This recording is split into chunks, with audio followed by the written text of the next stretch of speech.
Yang lantai 4 mana? Jep, lu kurang Jep, itu Jep.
Sering pencet nih.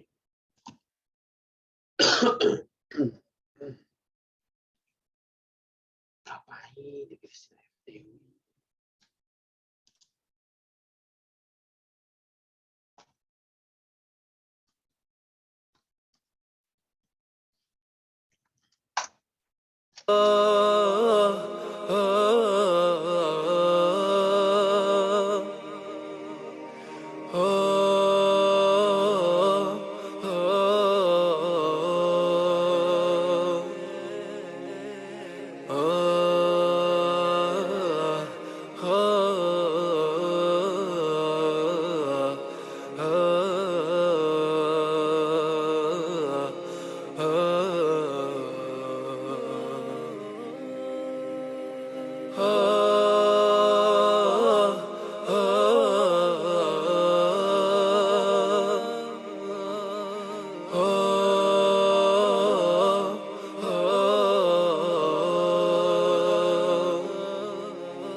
Baik, Bismillahirrahmanirrahim. Assalamualaikum warahmatullahi wabarakatuh. Innal hamdalillah nahmaduhu wa nasta'inuhu wa nastaghfiruh wa na'udzu billahi min sururi anfusina wa min sayyiati a'malina. Man yahdihillahu fala mudilla lahu wa man yudlil fala hadiyalah. Asyhadu an la ilaha illallah wahdahu la syarikalah wa asyhadu anna Muhammadan abduhu wa rasuluhu la nabiyya ba'dah. Faqad qala Allah Ta'ala fi kitabihil karim wa huwa asdaqul qailin. A'udzu billahi minasyaitonir rajim. Ya ayyuhan nasu taqu rabbakum alladzi khalaqakum min nafsin wahidah wa khalaqa minha zawjaha wa batha minhuma rijalan katsiran wa nisaa'a wattaqullaha alladzi tasaaluna bihi wal arham innallaha kana 'alaikum raqiba. Bapak, Ibu, rekan-rekan karyawan PT Lintas Arta yang dirahmati oleh Allah Subhanahu wa taala, wabil khusus pada hari ini yang saya hormati Bapak Arya Damar selaku Presiden Direktur PT Lintas Arta, yang saya hormati Panitia Ramadan beserta seluruh pengurus Rohis PT Lintas Arta, dan juga yang saya hormati Bapak-bapak, Ibu-ibu, rekan-rekan karyawan Lintas Arta yang hari ini hadir turut serta meramaikan acara kajian zuhur kita, yang semoga kehadiran kita semua dirahmati oleh Allah Subhanahu wa taala. Puji beserta syukur marilah kita panjatkan kehadirat Allah yang sampai detik ini masih memberikan nikmatnya kepada kita.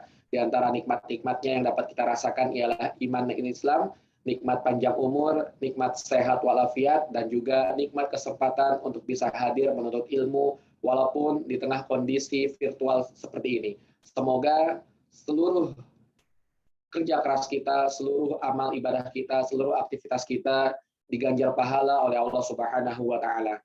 Salawat teriring salam tak juga lupa kita sampaikan kepada junjungan kita Nabi besar Muhammad sallallahu alaihi wasallam, kepada keluarganya, para sahabatnya, dan insya Allah kita sebagai pengikutnya yang senantiasa konsisten mengikuti sunnah-sunnahnya, semoga kelak di yaumil qiyamah mendapatkan syafaat dari Nabi besar Muhammad sallallahu alaihi wasallam. Baik Bapak Ibu sekalian, rekan-rekan Lintas Arta, pada kesempatan siang hari ini, seperti biasa kita akan melanjutkan kajian zuhur dalam rangka mengisi hari-hari kita di bulan suci Ramadan. Dan pada kesempatan siang hari ini, kita akan membahas sebuah tema yang berjudul Karyawan Terbaik Versi Allah, yang mana nantinya insya Allah akan diisi oleh guru kita, oleh Ustadz kita, yaitu Ustadz Abi Maki. Sebelumnya, Bapak Ibu sekalian, sebelum kita masuk kepada kajian kita, ada beberapa hal yang ingin kami informasikan. Di antaranya adalah mengenai peraturan kajian.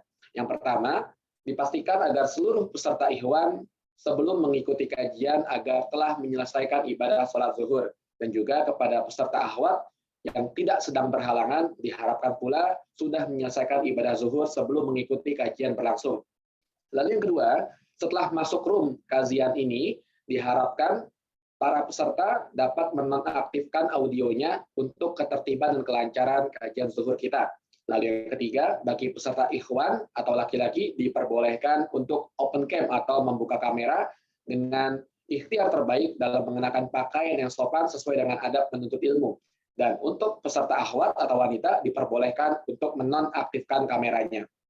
Lalu yang terakhir, diharapkan pula partisipasinya dari seluruh peserta kajian agar dapat memberikan pertanyaan terkait dengan tema yang saat ini akan kita bahas, yang mana nantinya pertanyaannya dapat dikirimkan melalui kolom chat, bisa langsung untuk seluruhnya, untuk umum, atau juga bisa kepada saya langsung, yang nantinya pertanyaan tersebut akan kita tanyakan kepada Ustadz dan akan dibahas pada saat sesi tanya-jawab. Lalu yang selanjutnya, Bapak Ibu sekalian, kami informasikan kembali bahwasanya pada Ramadan 1443 Hijriah ini, Rohis Lintas Arta memiliki banyak kegiatan yang sangat menarik dan pastinya insya Allah bermanfaat untuk kita semua. Di antara kajian-kajiannya atau kegiatan-kegiatannya adalah yang pertama ada kajian tematik. Kajian tematik ini berisi yang pertama mengenai kaidah bahasa Arab, mempelajari bahasa Arab sesuai dengan kaidah bacaan. Lalu yang kedua ada kajian tahsinul Quran, kajian yang membahas ilmu mengenai tata cara memperbaiki bacaan Al-Quran. Lalu yang terakhir ada kajian fikih, kajian mengenai tata cara ibadah kita yang kita lakukan sehari-hari. Kajian tematik ini berlangsung setiap harinya di bulan suci Ramadan, periodenya pada tanggal 4 sampai 29 April 2022, dengan tempo kajiannya itu akan dilangsungkan setiap 2 kali dalam sepekan. Dan mohon kehadirannya pada saat kajian berlangsung kepada seluruh karyawan PT Lintas Arta.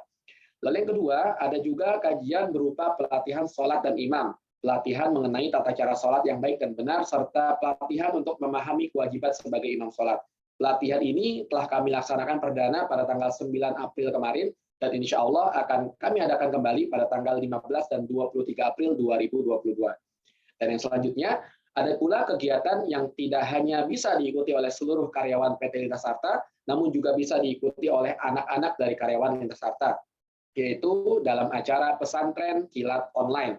Pesantren kilat online ini akan mengangkat sebuah tema besar yang berjudul Saatnya Menjadi Juara di Bulan Ramadan, dengan berbagai aktivitas di dalamnya, diantaranya adalah tantangan Ramadan juara, lalu juga ada mentoring motivasi, lalu ada pula kegiatan proyek kebaikan Ramadan, dan yang terakhir jelajah Al-Quran.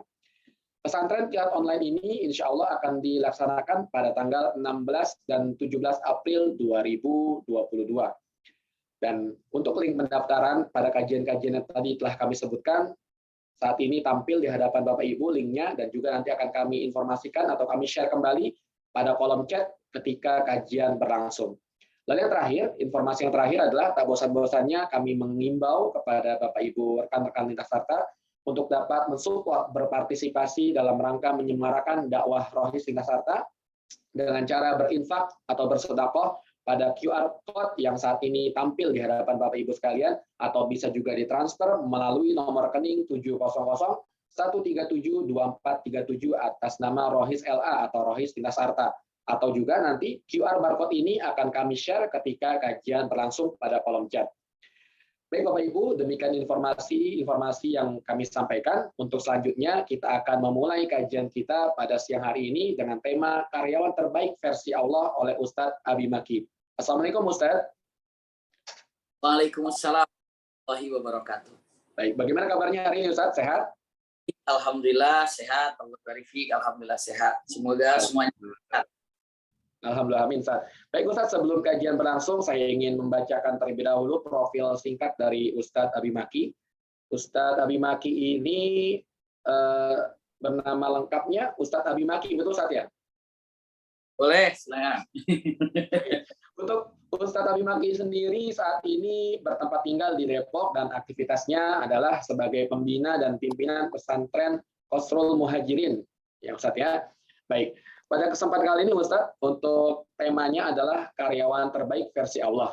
Akan ada waktu kurang lebih sampai jam 13.00 atau jam 1 siang Ustadz. Setelah itu akan kita lanjutkan pada sesi tanya jawab. Kepada Ustadz Abi Maki kami persilahkan. Bismillahirrahmanirrahim. Assalamualaikum warahmatullahi wabarakatuh. Alhamdulillahirabbil alamin wa bihi nasta'inu ala umuri dunya waddin wa ala alihi wa ashabihi wa man tabi'ahu bi ihsanin ila yaumiddin, amma ba'du. Allahumma la sahla illa ma ja'altahu sahla wa anta taj'alul hazna idza syi'ta sahla. Allahumma inna nas'aluka hubbaka wa hubba man ahabbaka wa hubba amalin yuqarribuna ila hubbika bi rahmatika ya arhamar rahimin. Amin ya rabbal alamin. Alhamdulillahirabbil alamin. Mudah-mudahan pertemuan kita siang ini seluruhnya disertai dengan rahmat dan berkah Allah Subhanahu wa taala. Semoga seperti ini Allah kumpulkan kita di dunia, seperti ini juga kelak Allah kumpulkan kita di surganya. Amin ya rabbal alamin. Siang ini kita akan bahas satu tema yang insya Allah bermanfaat untuk kita semuanya, karyawan terbaik versi Allah Subhanahu wa taala. Dalam waktu 20 menit kita akan menyampaikannya, lalu setelah itu setengah jamnya kita akan berbicara, mungkin bincang-bincang atau hal-hal yang disampaikan. Mudah-mudahan dalam waktu 20 menit ini kita bisa mendapatkan apa yang bisa disampaikan. Bismillahirrahmanirrahim. Iya. Sebenarnya ketika dikatakan karyawan ataupun yang sering disebut dengan ya salah satu orang yang bekerja imma di satu perusahaan atau kerja di mana saja, yang jelas yakinkan menurut terbaik buat Allah Subhanahu wa taala yang memiliki beberapa poin. Yang pertama yang harus dipegang oleh diri kita, siapapun kita, dimanapun kita kerja, karyawan dimanapun, karyawan sebagai apapun, usikum wa iyaya nafsi bitaqwallah, yang harus ditanamkan dalam diri kita adalah punten, kita sedang ibadah. Kita sedang ibadah. Iya. Tanamkan dalam hati kita, kita sebagai karyawan dimanapun, tugasnya apapun, kita sedang beribadah. Karena pastinya sedang mencari nafkah dengan berbagai macam keahlian masing-masing. Itu ibadah. Bahkan tingkatannya bukan hanya sekedar ibadah, tapi masuk dalam ranah jihad fisabilillah. Mana hal yang menunjukkan hal tersebut? Satu waktu Rasul Shallallahu Alaihi Wasallam sedang berada di satu tempat, tiba-tiba terlihat ada seseorang laki-laki yang sosok ini tubuhnya kekar, kuat, gagah. Dan Rasulullah sangat kagum melihat tubuh yang kekar ini. Dan Rasulullah kata-kata yang sangat indah, Masya Allah, betapa kekarnya tubuh laki-laki ini. Tiba-tiba ada beberapa sahabat yang seakan-akan menyayangkan terhadap tubuh yang kekar ini. Dengan perkataan, namun sayang ya Rasulullah, dia hanya sekedar tukang kuli. Namun sayang ya Rasulullah, dia itu hanya sekedar tukang kuli. Bayangkan ya Rasulullah kalau seandainya tubuh kekar ini digunakan untuk berjihad fisabilillah, memukul mundur orang-orang kafir dalam peperangan, dengan mengangkat senjata pedang untuk menghancurkan musuh. Kayaknya, sepertinya tubuh kekar ini akan jauh lebih baik daripada hanya sekedar tukang kuli. Perkataannya disampaikan sahabat ini spontan membuat Rasul SAW berubah wajahnya. Bukan berubah wajah Rasulullah kecewa terhadap laki-laki yang kekar itu, tidak. Tapi justru Rasulullah kecewa terhadap pendapat sahabat yang tadi mengatakan, sayang, dia hanya sekedar tukang kuli. Dia menganggap dengan mengatakan berjihad fisabilillah dengan membawa pedang, menggempur musuh, itu akan lebih mulia ketimbang menjadi tukang kuli. Ternyata Rasulullah dan mengatakan, wahai hak, kalau Anda berpikiran demikian, keliru wahai sahabat. Kata Rasulullah, seandainya orang ini yang jadi kuli ini, dia sedang bekerja mencari rezeki yang halal untuk menghidupi keluarganya, menghidupi istri dan anak-anaknya. Dia sedang mencari rezeki halal untuk menghidupi daripada istri dan anak-anaknya, maka pahalanya, predikatnya sama dia ini sedang berjihad fisabilillah. Masya Allah. Ini kata-kata indah yang disampaikan Rasul SAW. Bahkan Rasul berlanjut lagi. Dan seandainya dirinya belum nikah, tapi dia mencari nafkah, rezeki yang halal untuk kedua orang tuanya, membalas baik daripada kedua orang tuanya, maka dia predikatnya sama sedang berjihad fisabilillah. Subhanallah. Bahkan Rasulullah lanjutkan. Kata Rasulullah dengan mengatakan, dan seandainya, ini kata-kata yang sangat luar biasa. Rasulullah mengatakan, seandainya, iya, orang ini mencari rezeki bukan untuk keluarganya karena belum nikah. Mencari rezeki bukan untuk kedua orang tuanya karena sudah wafat. Tapi dia sedang mencari rezeki untuk kehidupannya sendiri. Untuk menghidupi dirinya sendiri. Dan dia mencari rezeki halal, tidak mau makanan haram masuk dalam perutnya. Dia mencari rezeki halal dengan melakukan, bekerja, mencari yang halal untuk diri sendiri, maka sesungguhnya, Masya Allah, dia ini sedang berjihad fisabilillah. Maka siapapun di antara kita yang bekerja sebagai karyawan, dimanapun, tugasnya apapun, bagian apapun, sedang mencari rezeki halal, bisa membuat Allah jatuh cinta dengan cara kita mencari rezeki yang halal. Ya, sampai derajatnya pun berjihad. Ini poin yang harus dipahami oleh diri kita di poin pertama. Ya, jadi yang pertama dengan mengatakan yakinkan kalau kita sedang ibadah. Yakinkan kalau kita sedang taqarrub kepada Allah. Yakinkan kalau kita sedang menjalankan perintah Allah Subhanahu wa taala. Dan ini sedang berjihad fisabilillah. Ini poin pertama. Yang kedua, seandainya kita sudah tahu kalau ini sedang berjihad fisabilillah, berada di jalan Allah, maka mustahil kita akan melakukan sesuatu yang tidak baik saat bekerja. Ya. Mustahil kita ini tidak akan, ataupun dengan mengatakan mustahil, ketika tahu ini sedang ibadah, maka mustahil kita sedang beribadah lalu plus di situ melakukan kemaksiatan. Usikum wa iyaya nafsi bitaqwallah. Coba cek dan coba lihat. Apakah Rasulullah pernah menjadi karyawan? Pernah. Apakah pernah menjadi pekerja? Pernah. Apa yang Rasulullah lakukan? Rasulullah pernah menggembala. Rasulullah pernah menjadi kuli bangunan. Rasulullah SAW pernah menjadi petani. Dan itu yang dilakukannya. Itu yang dikerjakannya. Tapi hasil daripada apa yang dilakukan. Kenapa Rasulullah sukses menjadi petani? Kenapa Rasulullah sukses menjadi pedagang? Dan kenapa Rasulullah pun sukses menjadi penggembala? Karena punten memiliki sifat-sifat yang indah yang dimiliki oleh beliau. Apa yang dimiliki oleh Rasulullah SAW? Kalau susunannya, yang pertama kali Rasulullah adalah menjadi penggembala. Lalu setelah itu Rasulullah belajar untuk berdagang. Bahkan Rasulullah juga belajar untuk dalam masalah bangunan. Dan Rasulullah pun sesampainya di Madinah belajar untuk bercocok tanam. Apa yang membuat semuanya sukses? Kita preteli satu-satu.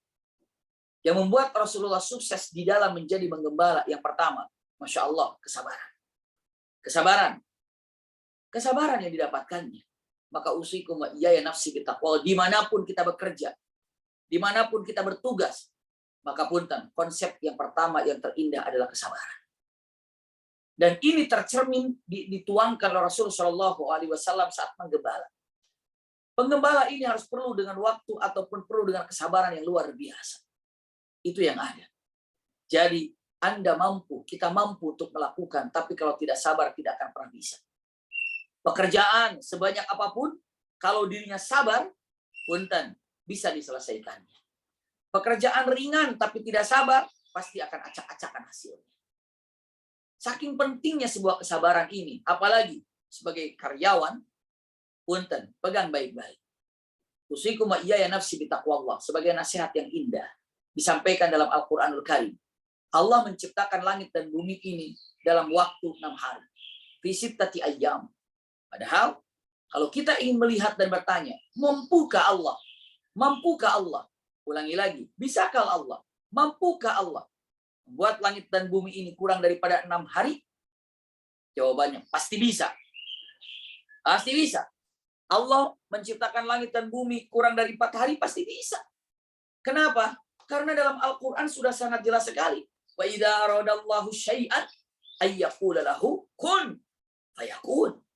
Jika Allah menginginkan sesuatu untuk terjadi, maka Allah tinggal katakan jadi, jadilah. Tapi kenapa? Allah Subhanahu wa taala punten ya kepada kita menyampaikan kalau Allah ciptakan langit dan bumi dalam 6 hari. Jawabannya adalah karena Allah ingin memberikan kepada kita sebuah nasihat yang sangat indah. Nasihat apa? Aku ingin memperlihatkan kepada kalian wahai manusia, aku maha mampu sampai aku maha penguasa. Aku idza aradallahu syai'an ayyaqula lahu kun fayakun. Tapi Allah tidak lakukan itu. Kenapa? Aku ingin ajarkan kepada manusia seakan-akan Allah katakan ini bukan kemampuan yang akan aku pertontonkan, tapi kesabaran yang harus aku perlihatkan kepada hamba-hamba. Allah yang mampu saja hanya tinggal katakan kun jadi, tapi Allah tidak lakukan itu. Kenapa ingin mengajari manusia kalau kita punya proses? Karyawan, kalau tidak melihat daripada proses ini, kalau tidak melihat daripada kesabaran ini, tidak akan pernah berhasil. Catatan akan acak-acakan.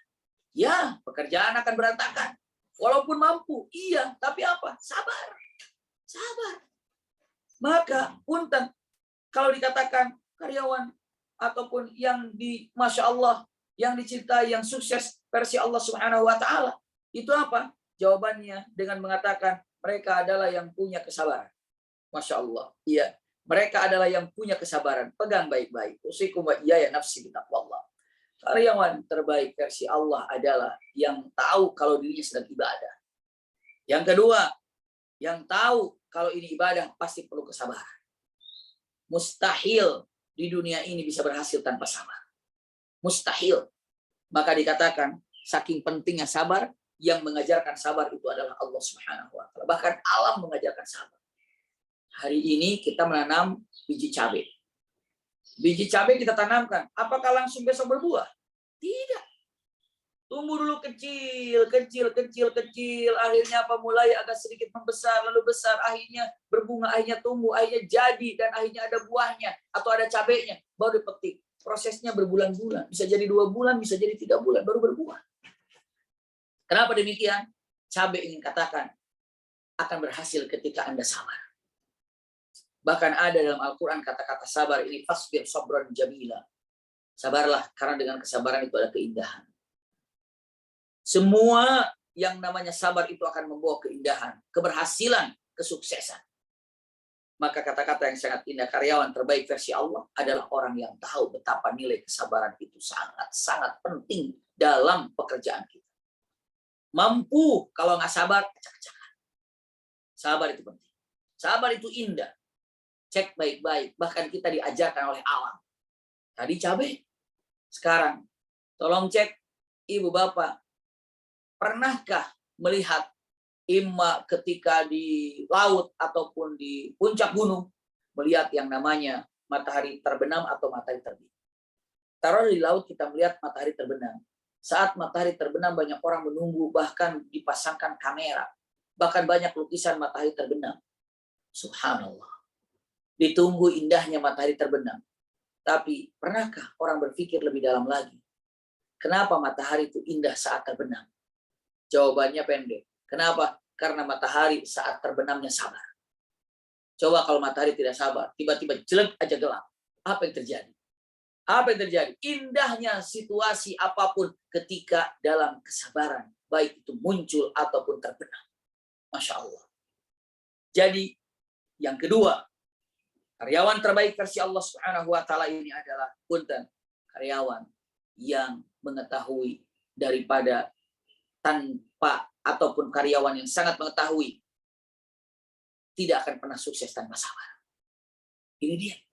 Ketiganya, apa coba yang harus dimiliki? Dan ini Rasul mengajarkannya. Usikum wa iyaya nafsi bitaqwallah. Bukan hanya sekedar itu. Bukan hanya sekedar tahu ini sedang berjihad, sedang ibadah. Bukan hanya sekedar tahu kalau konsep terindahnya itu adalah sabar. Karena sabar itu kunci kesuksesannya. Ada nomor 3-nya. Apa? Subhanallah al-amal. Artinya apa? Bekerja. Bekerja. Jangan pernah menyerah terhadap apa yang ketika dihadapkan di depan kita. Usikum wa iyaya nafsi bitaqwallah. Camkan dan jangan dilupakan kata-kata ini. Allah akan melihat kemauan seseorang. Bukan melihat kemampuan. Karyawan pun demikian. Berapa banyak karyawan yang ada, kuliahnya jurusan apa, kerjanya di mana? Banyak. Kuliah di mana, jurusannya jurusan apa, kerjanya di mana? Nggak nyambung. Antara kuliah dengan pekerjaan nggak nyambung. Banyak yang seperti itu. Kok bisa? Jawabannya apa? Karena ada kemauan. Karena ada kemauan. Maka yang dilihat oleh Allah kepada seseorang itu bukan kemampuan, tapi kemauan. Berapa banyak orang yang mampu tapi tidak mau, tidak berhasil. Tapi berapa banyak orang yang mau, akhirnya punten bisa. Akhirnya mampu. Gara-gara apa? Gara-gara ada kemauan. Usikum wa iyaya nafsi bitaqwallah. Jadi yang Allah lihat itu adalah usaha. Yang Allah lihat adalah kemauan. Berapa banyak orang yang mau, padahal bukan jurusannya, akhirnya bisa. Berapa banyak orang yang mampu, tapi dia tidak mau, jadi tidak bisa. Usikum wa iyaya nafsi bitaqwallah. Punten. Intinya nomor 3 ini harus ada kemauan ataupun harus ada usaha yang dikerjakan. Usikum wa iyaya nafsi bitaqwallah, pegang baik-baik. Jangan dilupakan perkataan yang disampaikan para ulama ini. Bahwa lihat Nabi Musa alaihissalam saat dikejar oleh Fir'aun. Nabi Musa kan dikejar oleh Fir'aun. Akhirnya mentok di depannya lautan. Di belakangnya Fir'aun. Sudah, selesai. Mau ke depan laut, balik ke belakang Fir'aun. Lalu apa kata Allah Subhanahu wa Ta'ala dalam keadaan sangat terjepit? Allah katakan, "Wa matil kabiyaminika ya Musa." Matil kabiyaminika ya Musa. Di tangan kananmu itu apa, Musa? Jawaban singkatnya, tongkat. Lalu Allah katakan, "Hai Musa, pukulkan tongkat itu ke laut." Lalu Nabi Musa memukulkan tongkat ke laut dan berubah laut itu menjadi jalan. Masya Allah. Berubah laut itu menjadi jalan terbentang. Ya Allah, laut itu berubah menjadi jalan yang indah, jalan yang terbentang, jalan yang luar biasa. Nabi Musa akhirnya jalan dan selamatlah. Pertanyaannya, mungkin kita sering mendengar kisah ini. Oh, mujizat Nabi Musa, tongkat merubah menjadi ular, tongkat bisa menjadikan laut menjadi jalan. Iya, itu adalah kisah yang sering kita dengar. Tapi coba telah. Kira-kira punten, Allah bisa nggak menjadikan lautan itu jalan tanpa dipukulkannya tongkat Nabi Musa ke laut? Pasti bisa lah, karena Allah kun fayakun. Saat Musa dalam kesulitan, Allah tinggal katakan, Musa, tenang, aku akan jadikan lautan itu jadi jalan. Kun fayakun, jadilah. Tapi Allah tidak lakukan itu. Allah katakan, Musa, di tanganmu apa? Tongkat, pukulkan tongkat itu. Dipukulkan tongkatnya, berubah jadi jalan. Padahal Allah sangat bisa. Sangat mampu menjadikan lautan itu jalan. Kenapa Allah perintahkan Nabi Musa untuk memukulkan tongkatnya ke laut sehingga barulah jadi jalan? Apa coba? Jawabannya simpel. Karena Allah ingin melihat usahanya. Ada kemauannya. Yang menentukan hasil mah Allah. Mau dipukulkan nggak tongkatnya? Bayangkan kalau Nabi Musa kata Allah, "Hai Musa, pukulkan tongkat itu ke laut." Kata Nabi Musa, "Nggak mau ya Allah, kalau mau jadi jalan, mah jalin aja jalan. Nggak usah nyuruh-nyuruh pukul tongkat segala." Nggak bakalan jadi. Nggak bakalan jadi. Nggak bakalan berubah lautan itu menjadi jalan. Lalu kenapa Allah perintahkan Nabi Musa untuk memukulkan tongkatnya ke lautan? Jawabannya, Allah ingin melihat usaha seseorang. Seorang karyawan yang terbaik versi Allah Subhanahu wa Ta'ala, yang tidak pernah mengatakan aku tidak bisa, yang tidak pernah mengatakan aku tidak mampu sebelum dicoba, tapi katakan bismillah, mampu, bismillah, kerjakan. Kenapa? Karena lihat, Allah itu akan melihat usaha kita, bukan kemampuan. Kalau ada usaha, mampu jadinya. Usikum wa iyaya nafsi bitaqwallah. Nanti yang menghasilkan itu adalah Allah Subhanahu wa Ta'ala. Subhanahu. Kenapa? Allah yang akan bisa memberikan, Masya Allah, menentukan daripada hasilnya. Sesuai dengan usaha kita. Pegang baik-baik dan harus dilakukan. Coba cek lagi. Bagaimana Siti Maryam ketika melahirkan Nabi Isa? Siti Maryam saat melahirkan Nabi Isa, itu di kebun kurma. Begitu terlahir, tahu apa yang terjadi? Saat terlahir Nabi Isa, ya Allah, saat dilahirkan Nabi Isa, Masya Allah, dalam keadaan tidak ada air, tidak ada makanan, haus. Pastinya habis melahirkan itu lelah dan capek.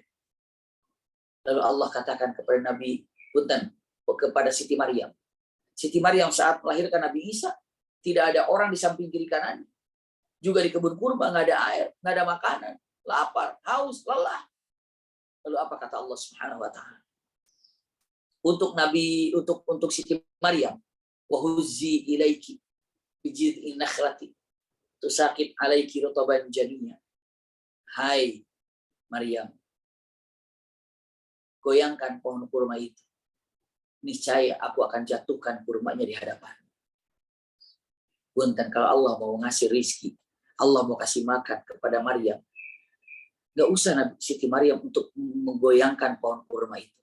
Tinggal kasih saja makanannya kepada Siti Maryam. Tapi kenapa Allah tidak lakukan itu? Jawabannya, Allah ingin lihat usaha. Engkau haus Maryam, engkau lapar Maryam, tuh ada pohon kurma. Goyangkan pohon kurma itu. Pukul-pukul dengan tanganmu ini, nanti aku akan jatuhkan. Padahal, punten, sejak kapan panen kurma digoyang-goyang? Gak pernah ada. Nempelnya luar biasa, kurma itu harus dipetik, harus dinaikin. Tapi kenapa? Cukup digedor-gedor saja oleh Siti Maryam, nanti jatuh pohon kurmanya. Usaha. Allah melihat usahanya. Nanti Allah yang tentukan hasilnya. Maka punten, karyawan yang terbaik versi Allah Subhanahu wa Ta'ala ini adalah yang selalu berusaha untuk punten mengedepankan yang terbaik, berusaha untuk menghaturkan ataupun berusaha untuk melakukan yang terbaik dari apa yang dimilikinya. Itulah yang digambarkan dalam perkataan-perkataan disampaikan Rasul Shallallahu Alaihi Wasallam. Ulangi lagi, yang pertama, yakinkan sedang ibadah. Sedang ibadah. Iya. Ini yang digambarkan tadi dalam perkataan. Yakinkan kalau kita ini karyawan dimanapun, sedang apapun, subhanallah, ini adalah sedang ibadah. Subhanallah. Lalu yang keduanya adalah dengan mengatakan, usikum wa iyaya nafsi bitaqwallah. Apa tadi? Nomor duanya yang digambarkan oleh Rasul Shallallahu Alaihi Wasallam ataupun dengan kata-katanya, masya Allah. Apa tadi nomor duanya? Oh, nomor tiganya, nomor pertamanya ini adalah dengan mengatakan kata-katanya sedang ibadah. Iya. Yang keduanya, punten karena sedang ibadah dengan mengatakan katanya selalu merasa diperhatikan oleh Allah Subhanahu Wa Taala.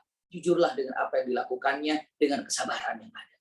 Sabar, sabar, sabar. Yang ketiganya baru digambarkan dengan kata-katanya usaha. Apa yang terbaik lagi? Yang keempatnya, yang harus dimiliki oleh kita semuanya sebagai karyawan. Pegang baik-baik. Usahakan. Harus dimilikinya. Apa coba? Doa dan tawakal. Usaha tempel dengan doa. Usaha tempel dengan doa. Doa, doa, doa. Kenapa? Simpan baik-baik. Bekerja tanpa doa, begitu hasil pasti sombong. Karyawan itu akan bisa jadi sombong pula. Kenapa? Saat berhasilnya tidak disertakan doa. Tapi kalau seandainya disertakan dengan doa, dia tahu ini hasil permintaan kepada Allah dan Allah kabulkan doa saya. Maka dia tidak akan pernah sombong. Jadi kalau ada orang yang sukses penuh dengan kesombongan, pastikan dia tidak pernah doa. Lalu kok bisa berhasil? Jauh daripada ridho Allah. Dia berhasil tapi tidak berada dalam keadaan punten berkah Allah. Hati-hati. Iya. Jadi kalau usaha tanpa doa itu sombong. Tapi kalau doa saja nggak usaha, bohong itu. Nggak mungkin berhasil. Duduk, ya Allah berikan rezeki, Allah berikan rezeki, Allah berikan rezeki, tapi nggak ada usahanya, itu bohong. Tapi kalau usaha tanpa doa, sombong. Ketika usaha ini tanpa doa, begitu ada infak sedekah yang disebarkan, dia merasa ini hasil jerih payahku. Ini aku yang atur, ini aku yang capek. Dia tidak akan pernah bisa mengeluarkan uang dengan ikhlas. Kenapa? Karena dia merasa ini hasil karyaku. Itu dia. Kalau yang namanya usaha tanpa doa, itu sombong nanti. Kalau doa tanpa usaha, itu bohong. Tapi kalau dia ya doa, ya usaha, doa, usaha, Masya Allah, ini yang dikategorikan punten karyawan yang terbaik versi Allah. Doa. Selanjutnya yang terakhirnya adalah tawakal. Tawakal. Subhanallah. Tawakal pada Allah Subhanahu Wa Ta'ala. Maksud tawakal itu apa ya? Sudah usaha, sudah doa, pasrah dengan hasil apa yang Allah berikan. Kenapa? Nah, punten. Tawakal itu disempurnakan dengan ini kata-katanya. Apa yang Allah berikan kepada kita, itu pasti terbaik untuk kita. Dan apapun yang kita inginkan belum tentu baik buat kita. Itu konsep tawakal. Kita sudah coba, usaha sudah, sabar sudah, doa sudah. Ternyata hasilnya tidak sesuai dengan apa yang kita inginkan. Jawabannya adalah punten. Asa an takrahu syai'an wa huwa khairul lakum. Wa asa an tuhibbu syai'an wa huwa syarrul lakum. Bisa jadi apa yang kau suka itu tidak baik buatmu. Dan bisa jadi apa yang tidak kau suka justru ini terbaik untukmu. Jadi yakinkan di poin terakhirnya ini adalah apapun yang Allah berikan itu terbaik buat kita. Dan apapun yang kita inginkan belum tentu baik buat kita. Inilah konsep secara sederhana agar kita menjadi karyawan yang terbaik versi Allah Subhanahu Wa Ta'ala dengan diakhiri yakin setelah kita usaha, setelah kita doa, apapun yang Allah berikan itu adalah terbaik untuk kita. Dan apapun yang kita inginkan belum tentu baik untuk kita. Allah ibarik fi. Jazakumullah khair ala husni istimaikum. Silakan jika ada yang disampaikan atau ditanyakan, mari kita sama-sama untuk membicarakan. Wallahu a'lam. Baik Ustaz, jazakallahu khair Ustaz atas penyampaian materinya. Baik, kepada Bapak Ibu peserta kajian Zuhur Provinsi Nasarta, jika ada yang ingin bertanya langsung dipersilahkan untuk langsung menyampaikan kepada Ustadz.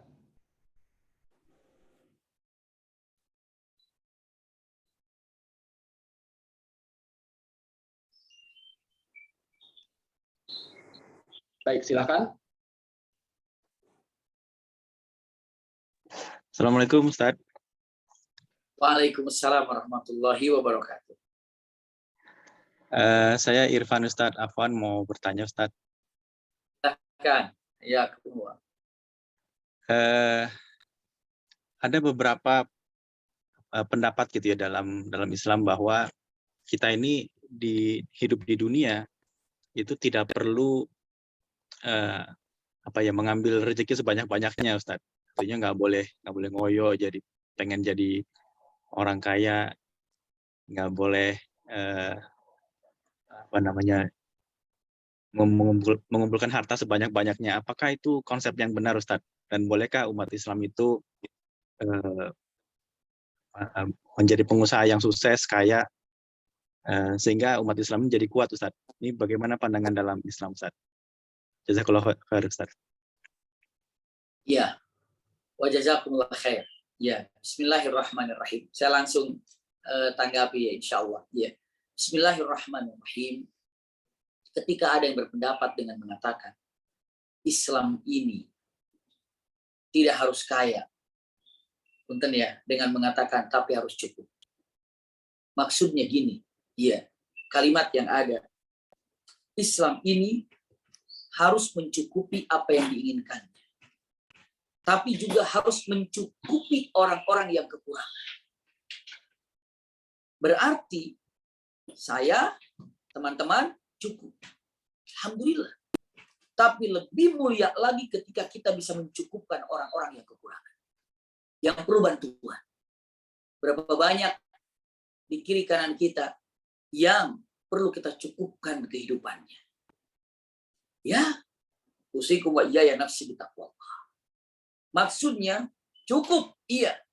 Untuk kita cukuplah, tapi harus bisa mencukupkan keperluan orang lain. Berarti kalau ingin mencukupkan keperluan orang lain, harus jadi orang kaya. Kalau kita bisa mencukupi keperluan orang lain dengan 1 juta, misalnya, per minggu, berarti cuma 1 keluarga yang bisa kita cukupi per minggu. Tapi kalau kita punya duit 10 juta, berarti 10 keluarga yang bisa kita cukupi. Kalau kita punya 20 juta, berarti 20 keluarga yang bisa kita cukupi. Maka dikatakan khairun nas anfa'um linnas.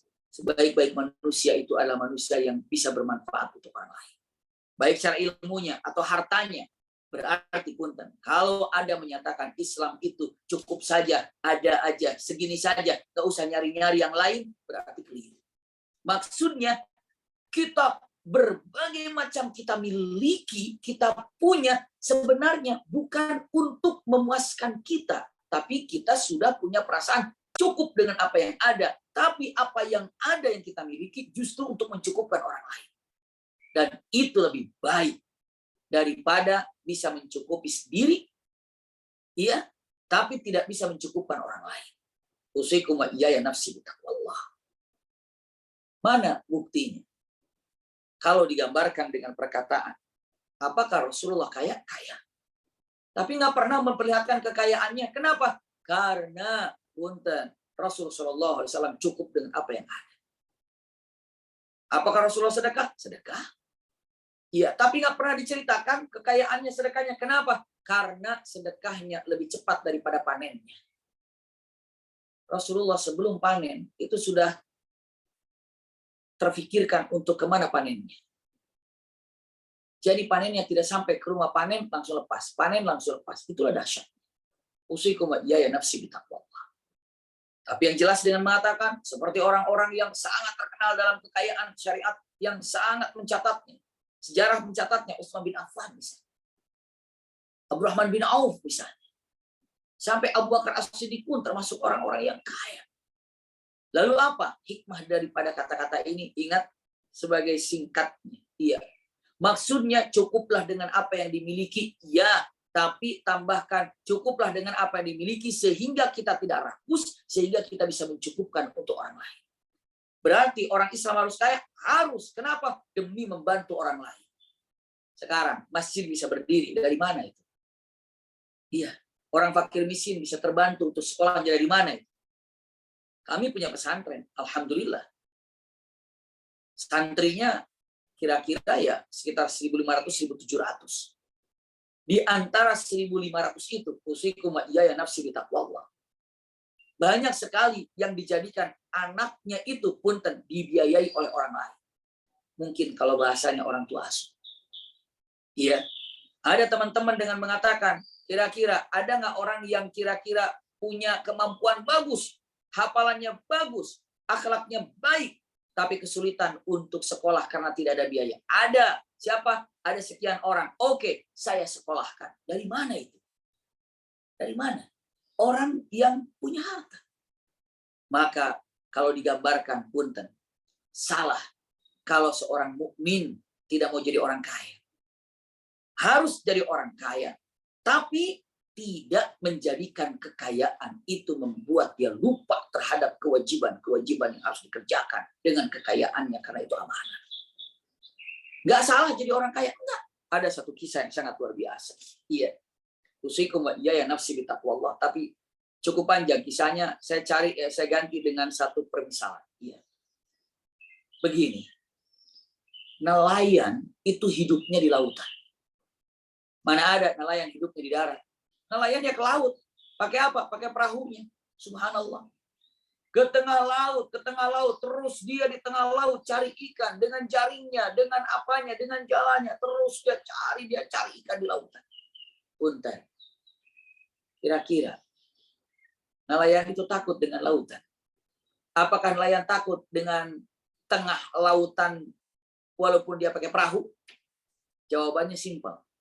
Kata nelayan begini, saya memang hidupnya di lautan.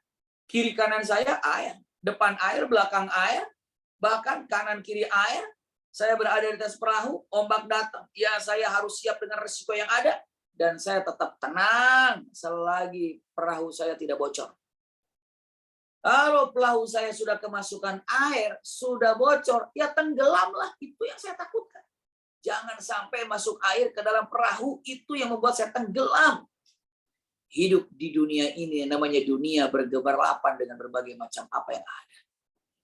Nggak bisa kita menutup mata untuk tidak melihat keindahan-keindahan dunia. Nggak bisa. Dan tidak bisa kita melepaskan daripada harta-harta yang ada di kiri kanan. Silakan. Anda bergelimang dengan harta, memang itulah kehidupan dunia. Tapi ingat, jangan sampai bocor hatinya sehingga tenggelam dengan dunia.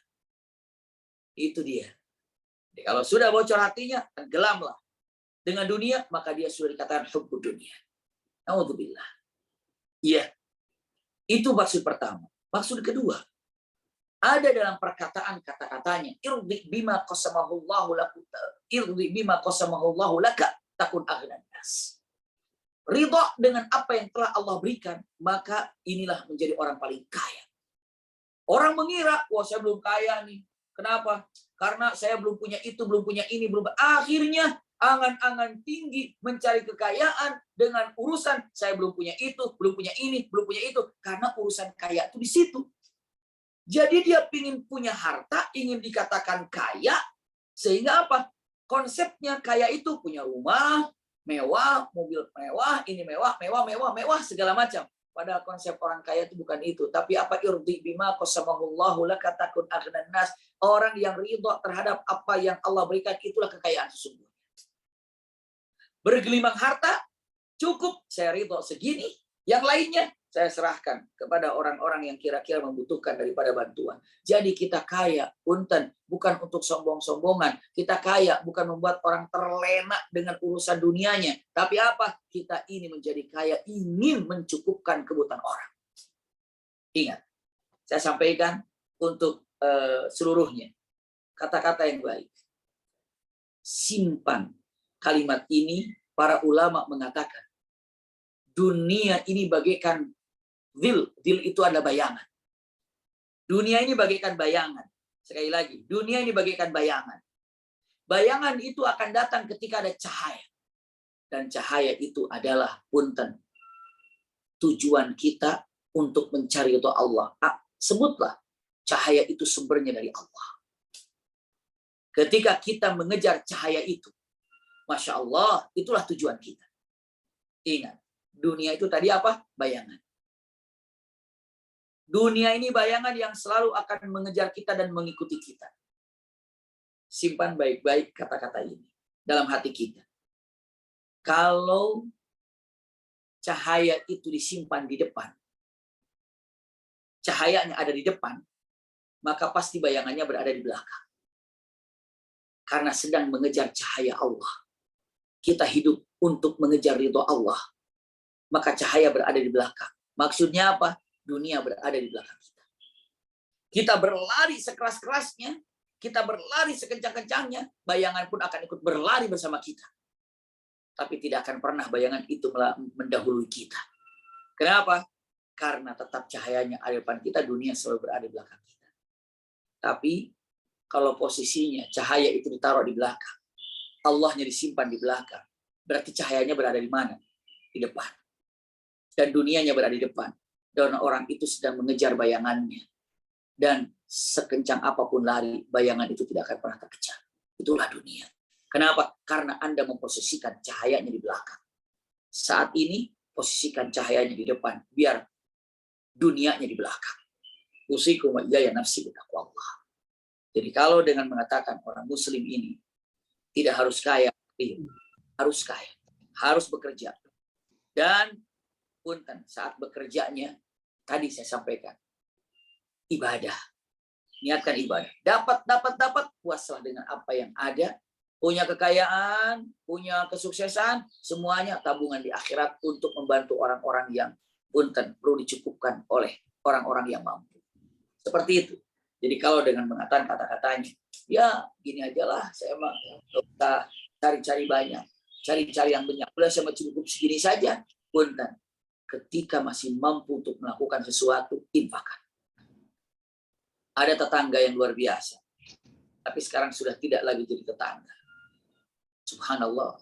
Istilahnya ya katakan tetangga karena cukup dekat. Waktu kami datang ke kantor lurah apa desa, saya lupa ya. Didapatinya seorang yang menyiapkan minuman dan menyiapkan bereskan meja-meja. Tapi saya sangat kaget. Begitu masuk ke ruang ataupun ke kantor desa ya, ada mobil yang bagus. Mobil mungil bagus, bersih. Saya kira itu punya kepala desa. Saya masuk ke dalam, ternyata kepala desanya belum datang. Lalu saya tanya sama tukang tehnya itu, sama tukang beres-beres itu. Dia bilang, Pak, kepala desanya belum datang. Insya Allah sebentar lagi datang. Karena jam 8 baru datang. Saya datang sebelum jam 8. Tapi yang tukang teh itu sudah datang. Punya cerita, saya kaget. Ternyata mobil itu punya yang punya teh itu. Tukang teh itu yang punya mobil. Akhirnya punya usut, saya tanya. Ternyata ini adalah yang kerja jadi tukang teh ini adalah pensiunan TNI. Masya Allah. Ya. Lalu saya tanya, Pak, kenapa pensiunan TNI? Kenapa masih mau kerja seperti ini? Masya Allah. Jawabannya gampang dan jawabannya mudah. Dia mengatakan, saya sebenarnya Abi Maki sudah cukup kalau mengandalkan dari pensiun. Saya cuma dengan istri saya, anak-anak saya semua sudah sukses. Sudah bisa nafkah sendiri. Tapi saya kalau mengandalkan daripada pensiun sudah cukup. Tapi punten, saya ingin menambah uang sedekah saya. Jadi saya kerja ini untuk bersedekah. Allahu Akbar. Saya cari kerja di sini untuk ngeberesin kantor ini. Dan saya buatkan saya itu teh buat tamu atau apa saja. Dan saya dapat gaji dari kantor ini. Bukan untuk saya makan, tapi untuk sedekahkan. Agar saya bisa lebih banyak bersedekah. Itu pelajaran buat kita. Cari rizki untuk sedekah. Kenapa? Karena dirinya sudah dapat dari pensiun. Hebat. Jadi kita ini menjadi orang kaya. Bukan untuk jadi sombong-sombongan. Bukan untuk memuaskan hawa nafsu. Tapi apa? Untuk mencukupkan orang-orang yang punten kurang daripada kehidupannya, untuk dicukupkan daripada kebutuhannya. Mungkin ini singkatnya dari apa digambarkan. Wallahu a'lam bishawab. Silakan. Baik Ustaz, jazakallah ya. Baik Bapak-bapak, Ibu-ibu, ada lagi yang ingin menyampaikan pertanyaannya secara langsung kepada Ustaz? Kami persilahkan.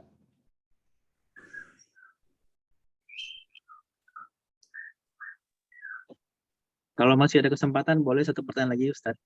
Silakan. Ya, silakan. Ada juga pendapat gini, Ustaz, yang mengatakan bahwa rezeki itu sudah diatur sama Allah Subhanahu Wa Taala. Kemudian rezeki nggak akan tertukar gitu ya. Itu yang membuat beberapa orang itu jadi tidak berusaha maksimal gitu, Ustaz. Jadi usahanya jadi kurang. Nah ini bagaimana Ustaz Islam mengatur ini? Jazak. Terima kasih. Iya. Memang kita ini hidup di dunia, selagi masih kita ini hidup, rizkinya ada. Dan rizki itu wafis sama rizkukum. Rizki ini sudah diatur dan tidak akan pernah tertukar. Rizki ini sudah tertakar dan tidak tertukar. Ini untuk dipegang baik-baik. Namun, apakah ada yang tahu takarannya berapa dan berapa takarannya berapa? Ada yang tahu nggak kira-kira takarannya berapa rizki kita? Nggak ada yang tahu. Maka ambillah. Rizki itu tertakar dan sudah ditentukan dan nggak bakalan tertukar. Kata-kata ini bukan untuk menjadikan kita menyerah. Istilahnya jangankan begitu, jangankan itu. Rasulullah sudah mengatakan kata-katanya dalam hadis yang sangat indah. Ketika kita di perut ibu, Allah sudah tentukan kita ahli surga atau ahli neraka. Itu hadis loh, dan sahih. Allah sudah tentukan nasib kita ahli surga atau ahli neraka. Allah sudah tentukan. Harus yakin itu. Bagian daripada rukun iman. Allah sudah tentukan kita ini ahli surga atau ahli neraka. Sama. Rizki telah ditentukan oleh Allah. Tidak akan tertukar. Bahkan rizkinya sudah tertakar. Sama nanti pertanyaannya. Kalau sudah demikian, sudah ditentukan. Buat apa saya ibadah? Kan sudah ditentukan surga nerakanya. Nah, persis. Kalau sudah tertakar rizkinya, buat apa saya kerja? Kan sudah ditentukan seperti itu. Nah. Ini adalah yang menyerah terhadap qada qadar tapi salah kaprah.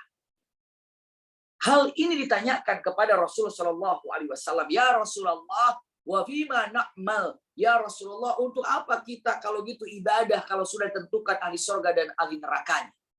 Apa jawaban Rasulullah? Ya'malu fasayarallahu amalakum. Kerjakan apa yang kau inginkan, maka Allah akan melihat usahamu dan Allah akan hasilkan. Allah akan tentukan, Allah akan berikan hasil usahamu.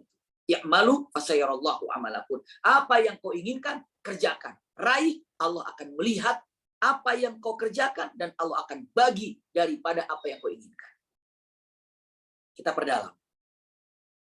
Yang surga neraka dulu. Karena nanti langsung terjawab yang di belakang. Iya, punten. Harus yakin surga dan neraka telah ditentukan untuk kita, yakin. Kalau gitu buat apa kita kerja? Buat apa kita ibadah kalau telah ditentukan? Allah katakan. Melalui lisan Rasulullah juga digambarkan. Ya'malu fasayarallahu amalan. Kerjakan apa yang kau inginkan. Ini terjemahnya begini. Kita tahu kalau surga dan neraka telah ditentukan. Ya, yakin. Harus yakin. Oke, pertanyaan kedua. Apakah kita tahu kita ahli surga dan ahli nerakanya? Ada yang tahu di antara teman-teman kita semuanya yang hadir di sini. Kita pertama yakin surga dan neraka itu telah ditentukan oleh Allah. Iya, yakin. Yang kedua, kalau sudah yakin surga dan neraka telah ditentukan untuk kita semuanya, pertanyaan kedua, apakah ada yang tahu kita ahli surga, ahli neraka? Jawabannya, nggak ada yang tahu. Kita nggak tahu ahli surga, ahli neraka, tapi kita tahu kalau kita telah ditentukan ahli surga dan ahli nerakanya. Tapi kita tidak tahu kita ditentukan di mana surga atau neraka. Itu yang kedua. Yang ketiga, mau ke surga apa mau ke neraka? Nah itu tuh pentingnya. Mau ke surga apa bukan neraka? Jawabannya, mau ke surga. Tahu jalan ke surga? Tahu, ya sudah, jalankan itu. I'malu, kerjakan apa yang kau inginkan. Kan Anda mau ke surga? Iya, ya udah jalankan. Nanti Allah akan mudahkan jalan Anda menuju ke surga. Itu kata-katanya. Jangan pernah mengatakan akan sudah ditentukan oleh Allah surga dan neraka. Buat apa saya ibadah? Nah. Dia aja nggak tahu kalau dirinya ahli surga atau neraka. Dia nggak tahu. Tapi kita punya keinginan untuk apa? Menuju ke surga. Tahu jalannya, tahu, kerjakan. Mau ke neraka, nggak mau. Tahu jalan menuju ke neraka, tahu, jauhi. Itu dia. Kan sudah ditentukan rizki itu sudah ditakar oleh Allah, sudah ditentukan rizki. Iya, sudah ditentukan. Tapi apakah kita tahu rizki kita itu berapa? Nggak tahu. Tapi kita mau punya rizki, mau, pengen banyak, ya udah cari. Nanti Allah akan kasih. Itu konsepnya. Iya, itu kata-katanya. Jadi kata-kata rizki itu sudah ditakar, tapi kita tidak tahu berapa takarannya yang Allah berikan kepada kita. Tapi kita punya keinginan untuk apa? Untuk menjadi orang sukses, bisa membantu orang. Nah, kerjakan, Allah akan mudahkan jalan. Itu mungkin bahasa daripada TikToknya ini. Maka salah kalau seandainya mengatakan rezeki kan udah ditakar, tentukan kita capek segitu juga akan dapatnya. La haula wala quwata illa billah. Keliru. Ketika ada orang mengatakan rezeki itu kan sudah ditentukan oleh Allah, tolong tanya sama orangnya. Memang sudah ditentukan oleh Allah. Tapi kamu tahu nggak berapa yang akan Allah berikan kepadamu? Tahu nggak? Nggak tahu. Terus kamu maunya bagaimana? Mau punya nggak? Mau. Ya sudah, kerja.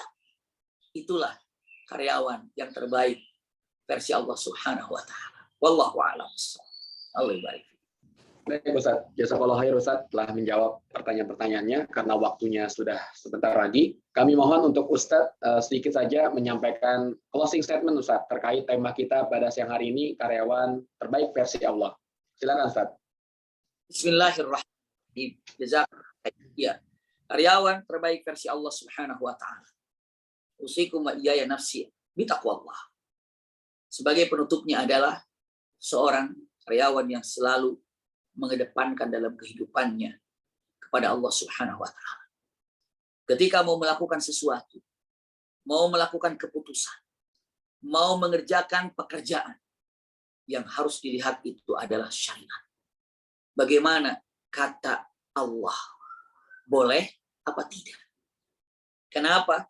Karena sebagai mukminin, mukminat bukan hanya mencari rizki, tapi mencari keberkahan. Keberkahan itu hanya bisa didapatkan dengan halal. Maka ingat, kalau mencari rizki saja itu bisa tutup mata. Halal haram tabrak. Tapi umat muslimin muslimat demikian. Ingin mendapatkan rizki halalan thayyibah mubarakah. Rizki yang berkah itu adalah yang akan bermanfaat untuk keluarganya di dunia dan di akhirat. Itulah yang dicari. Maka caranya bagaimana? Setiap apa yang akan kita kerjakan, tolong cek, melihat, sandingkan dengan mengatakan bagaimana menurut pandangan Al-Quran dan Sunnah. Kalau dalam firman Allah, dalam Sunnah Rasulullah, oke, jalankan. Itu yang akan mendapatkan rizki halal, berkah, dan baik. Wallahu a'lam bishawab. Terima kasih dari apa yang disampaikan. Mudah-mudahan ada manfaatnya. Jazakumullah khair. Ala husni istimaikum. Lakum minni al-hubbu wa du'a. Wassalamualaikum warahmatullahi wabarakatuh. Waalaikumsalam warahmatullahi wabarakatuh. Jazakallahu khair Ustaz atas penyampaian materinya. Semoga bermanfaat bagi kita semua dan bisa kita amalkan sehingga kita bisa menjadi karyawan terbaik versi Allah. Baik Ustaz, sekali lagi jazakallahu khair kepada Ustadz Abi Maki. Jika memang ada agenda lain, kami persilahkan untuk meninggalkan ruang kajian. Ya, terima kasih. Baik, Ustaz. Ya, Assalamualaikum warahmatullahi wabarakatuh. Waalaikumsalam warahmatullahi wabarakatuh. Baik Bapak Ibu sekalian, telah kita dengarkan bersama kajian zuhur pada siang hari ini dengan tema karyawan terbaik versi Allah yang disampaikan oleh guru kita, Al-Ustadz Abi Maki. Dan sebelum acara ini kita tutup, kami informasikan kembali ada beberapa informasi yang kami sampaikan bahwasanya di Rohis Lintas Arta pada kesempatan Ramadan 1443 Hijriah ini mengagendakan berbagai kegiatan menarik, diantaranya adalah terdapat kajian tematik, kajian rutin dengan tema pilihan, yaitu ada beberapa kajian. Yang pertama adalah kaidah bahasa Arab, mempelajari bahasa Arab sesuai dengan kaidah bacaan, lalu juga ada tahsin, mempelajari tanda baca dalam membaca Al-Quran beserta bacaan yang baik seperti apa. Lalu yang terakhir ada kajian fikih, mempelajari fikih dalam ibadah keseharian. yang mana kajian-kajian ini akan dilangsungkan 2 kali dalam sepekannya. Lalu terdapat juga kajian mengenai pelatihan imam dan sholat, yaitu tata cara sholat yang baik dan benar, serta pelatihan untuk memahami kewajiban sebagai imam. Pelatihan ini telah diberlangsungkan kemarin pada tanggal 9 April 2022 dan akan kami lanjutkan kembali pada tanggal 15, berarti besok, dan tanggal 23 April 2022. Link pendaftarannya seperti yang saat ini tampil dan juga saat ini telah kami share di kolom chat. Lalu yang terakhir ada juga kegiatan menarik, yaitu pesantren kilat online yang dapat diikuti oleh seluruh anak-anak dari karyawan PT Lintas Harta. Yang insya Allah tema besarnya pada Ramadan kali ini adalah saatnya menjadi juara di bulan Ramadan. Dan beberapa kegiatan menarik di dalamnya, terdapat tantangan Ramadan juara, terdapat juga mentoring motivasi, lalu juga ada proyek kebaikan Ramadan, dan jelajah Al-Quran. Insya Allah pesantren kilat online ini akan diadakan pada tanggal 16 dan 17 April 2022. Update-nya hingga saat ini untuk seluruh kegiatannya adalah untuk pelatihan sholat dan imam sudah ada 27 pendaftar atau 27 peserta, dan untuk kajian tematiknya ada 18 peserta, dan juga untuk pesantren kilatnya atau pesantren kilat online anak ini terdapat 6 anak yang sudah mendaftar. Oleh karenanya kami menghimbau kepada Bapak Ibu sekalian, karyawan Lintas Harta untuk dapat berpartisipasi mengikuti kegiatan menarik selama bulan suci Ramadan ini dengan cara mendaftarkan di link pendaftaran yang saat ini tampil dan juga setelah kami share di kolom chat. Lalu informasi terakhir Bapak Ibu sekalian, kami juga mengajak Bapak Ibu untuk dapat berpartisipasi untuk menyemarakan agenda dakwah di Rohis Lintas Harta khususnya di bulan suci Ramadan ini dengan cara berinfak dan bersedekah melalui QR barcode yang saat ini tampil di hadapan Bapak Ibu sekalian, atau juga bisa langsung ditransfer di nomor rekening 700-137-2437 atas nama Rohis Lintas Harta. Dan juga biasanya QR barcode ini kami share di kolom chat setiap kajian berlangsung. Demikian Bapak Ibu informasi-informasi yang dapat kami sampaikan, dan insya Allah pada kajian zuhur berikutnya kita akan bertemu kembali di kajian zuhur pada hari Senin tanggal 18 April 2022 di jam 12.30 sampai dengan 13.30. Insya Allah akan diisi oleh Ustadz Dr. Raihanul Bahrain dengan judul Positive Thinking untuk Sehat. Semoga kita semua bisa berkesempatan hadir dan mengikuti serta mengambil manfaat dari kajian-kajian yang berlangsung di Rohis Lintas Harta. Baik Bapak Ibu sekalian, demikian jalannya acara yang telah kita saksikan bersama. Kita tutup dengan lafaz hamdalah, alhamdulillahirabbil alamin. Kita tutup dengan doa kafaratul majlis. Subhanakallahumma wa bihamdika asyhadu an la ilaha illa anta astaghfiruka wa atubu ilaik. Saya dengan Fauzi selaku pembawa acara mohon undur diri, mohon maaf atas segala kesalahan. Billahi taufiq wal hidayah. Wassalamualaikum warahmatullahi wabarakatuh.